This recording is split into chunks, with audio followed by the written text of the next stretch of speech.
Assalamualaikum warahmatullahi wabarakatuh, teman-teman semua. Di mini kelas kali ini, kita akan bahas tentang stunting, atau masalah pertumbuhan, pada balita yang lagi banyak diperbicarakan, akhir-akhir ini ya. Stunting itu apa sih? Jadi stunting itu adalah gangguan pertumbuhan pada balita berupa perawakan pendek berdasarkan kurva pertumbuhan WHO yang disebabkan oleh kekurangan gizi kronis dan atau sakit berulang atau penyakit yang mengakibatkan hambatan dalam mencapai potensi fisik dan kognitif. Nah, kata kuncinya di sini ya teman-teman. Jadi, anak disebut stunting itu harus memenuhi kriteria berikut. Jadi dia itu mengalami hambatan dalam mencapai potensi fisik dan kognitif.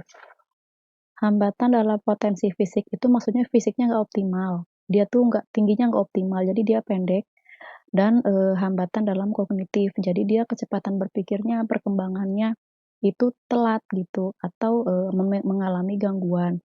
Jadi kalau ada anak pendek dan kurang pinter atau, perkembangannya tidak sesuai dengan usianya gitu, telat. Nah, dikarenakan kekurangan gizi kronis atau, kekurangan gizi dalam waktu yang lama dan terus-menerus dan atau sakit berulang, anaknya sering sakit atau punya penyakit yang mengakibatkan, terhambatnya penyerapan nutrisi, seperti itu. Jadi disebutnya stunting ya teman-teman. Oke, sekarang yang kayak gimana sih kurva pertumbuhan WHO itu? Nah yang kayak gini ya teman-teman, kurva ini ada di buku Pink atau buku KIA yang didapat dari Bidan Desa atau Posyandu. Teman-teman yang punya balita pasti udah nggak asing lagi sama grafik ini ya. Nah cara bacanya gimana sih? Nah ini aku pakai contoh yang anak perempuan warnanya pink, kalau yang laki-laki, warnanya biru ya teman-teman. Ini bisa buat menilai tinggi badan anak usia 0 sampai 5 tahun. Nah, kita ambil contoh dulu, misalkan ada anak usia 1 tahun 2 bulan, berarti di sini ya, 1 tahun 2 bulan, tingginya itu dia, 70 senti, berarti di sini. Kita ambil garis tengahnya, berarti di sini ya teman-teman. Nah, cara bacanya gimana? Kalau misalkan plottingnya ada di atas garis yang warna hitam ini, berarti dia tinggi. Kalau misalkan, plotting di antara garis yang merah, yang ini nih. Nah, garis yang merah ini sampai garis merah yang paling bawah, berarti dia normal tinggi badannya, bagus. Nah, selanjutnya, kalau misalkan plottingnya di bawah garis yang merah segini, berarti dia pendek. Nah, kalau misalkan plottingnya di bawah garis yang hitam, berarti dia sangat pendek atau ya berarti dia sangat pendek ya. Nah, yang barusan di mana nih plottingnya kan di sini, berarti di bawah garis yang merah, berarti nah anaknya pendek. Yang beresiko stunting itu ini ya teman-teman yang pendek dan sangat pendek. Jadi garis merah ke bawah ini adalah yang beresiko stunting. Nah, jadi kesimpulannya anak usia 1 tahun 2 bulan kalau tingginya 70 senti itu dia pendek, masih kurang gitu. Minimal harus berapa sih? Nah, paling minimal di sini nih, di atas garis merah berarti di 72 atau 73 senti. Paling bagus segimana sih tingginya gitu? Anak usia 1 tahun 2 bulan berarti di garis yang hijau. Garis yang hijau itu di sini berarti di 77 senti gitu ya teman-teman cara bacanya. Gampang kan? Nah, apakah anak yang pendek pasti stunting? Nah, tahun-tahun sebelumnya, saya di puskesmas kayak gitu. Jadi, kalau ada anak di posyandu teridentifikasi tinggi badannya kurang dari standar, itu langsung, dikategorikan menjadi balita stunting. Cuman ada peraturan baru kemarin-kemarin yang mengatur tentang, penegakan diagnosa stunting di KMK nomor HK.01.07, bahwa di sini itu diagnosa stunting jadi bukan dari antropometri aja. Nah, antropometri itu pengukuran tinggi badan yang itu ya, yang ukuran tinggi badan, berat badan itu namanya antropometri. Nah, kalau yang stunting ini yang dipakai tinggi badan kan.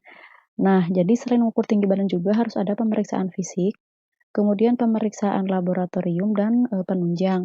Itu kalau misalkan kita nemu nih anak pendek, itu harus dirujuk ke dokter anak gitu. Jadi untuk diidentifikasi apakah ini pendeknya stunting atau bukan. Nah, pendek stunting itu kayak gimana sih? Yang kayak definisi di awal tadi ya, itu udah definisi terbaru. Jadi yang stunting itu kan yang anaknya tuh pendek, terus dia ada keterlambatan dalam berpikir atau, keterlambatan dalam perkembangan.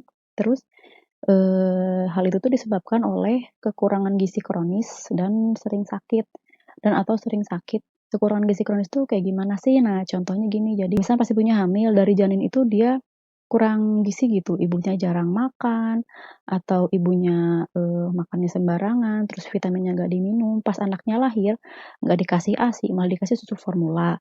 Nah, terus pas MPASI dikasih MPASI instan, terus, umur-umur 2 tahun, 3 tahun udah jajan ciki, permen, kayak gitu. Terus giginya karies, kalau giginya karies, dia makan nggak akan bener gitu, pasti susah makan karena dia nggak nyaman menggigit macem-macem. Nah, akhirnya anaknya kurang gizinya itu dari janin gitu. Nah, seperti itu sih biasanya perjalanan-perjalanan anak yang, stunting gitu. Lalu dampaknya apa sih stunting itu? Nah, pertama anak lebih pendek dari teman-temannya. Oh, emang kenapa sih kalau pendek? Ya anak tuh ada kan yang minder gitu kalau pendek, cuman nggak tahu ya, nggak tahu semua anak, nggak tahu, sebagian gitu ya. Selanjutnya mudah sakit, kenapa sih anak jadi mudah sakit? Nah, stunting itu kan karena kekurangan gizi dalam waktu yang lama, sedangkan sistem kekebalan tubuh atau sistem imun itu, disusun dari nutrisi, ya dari protein, vitamin, dan mineral gitu. Nah, kalau misalkan penyusunnya nggak ada, otomatis anak tuh jadi lemah gitu, kekebalan tubuhnya, jadi gampang sakit ya, gampang batuk pilek, gampang demam, gampang diare, pokoknya kena paparan bakteri dikit aja langsung sakit gitu. Selanjutnya prestasi belajar kurang baik, nah ini balik lagi ke kurang gizi tadi. Kalau nutrisi pokoknya aja nggak terpenuhi, apalagi, nutrisi otak gitu. Otak itu sel otak untuk bertumbuh, dia memerlukan banyak nutrisi kayak karbohidrat, protein, kemudian omega 3. Dan vitamin mineral lainnya itu dibutuhkan untuk pertumbuhan sel otak. Kalau anak kurang gizi, otomatis pertumbuhan sel otaknya terhambat gitu. Jadi, nggak maksimal dan, teman-teman perlu tahu, pesatnya pertumbuhan sel otak anak itu ada di 2 tahun pertama kehidupannya. Jadi kalau misalkan, kita tuh baru ngeh anak kurang gizi lewat dari 2 tahun itu, ya disayangkan banget gitu karena dia udah ngelewatin, masa emasnya. Sebenarnya masih bisa bertumbuh sampai balita gitu, cuma dia nggak akan secepat ketika dia masih, usia di bawah 2 tahun.